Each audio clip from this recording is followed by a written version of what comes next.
Objection numéro 5. Les moyens techniques existent qui permettent de soulager toutes les souffrances. Réponse. Malheureusement, les moyens techniques ne permettent pas toujours aux médecins de pouvoir soulager l'ensemble des souffrances. Prenons par exemple le cas d'Alain Koch. Il est arrivé à un stade de progression de sa maladie où les médecins n'arrivaient plus à soulager ses douleurs. Douleurs atroces, que ce soit la morphine, opiacée et la cortisone, rien n'y faisait. Il a demandé, en vain, au président de la République, une dérogation à la loi en vue d'une euthanasie.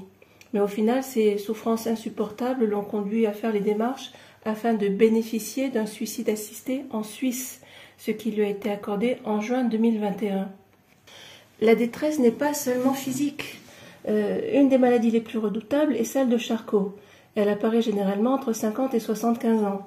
Les muscles du corps perdent alors progressivement leur force, ce qui entraîne une perte d'autonomie totale, et cet état peut perdurer plusieurs années jusqu'au décès. Même la respiration devient de plus en plus difficile, avec un sentiment d'étouffement. Mais est-ce qu'on peut imaginer l'angoisse de voir son autonomie s'amenuiser inexorablement et de savoir qu'à terme le risque est de s'étouffer? Un cas très connu en France est celui d'Anne Berthe, qui a écrit le livre Le tout dernier été et qui a fait le choix de l'euthanasie en Belgique.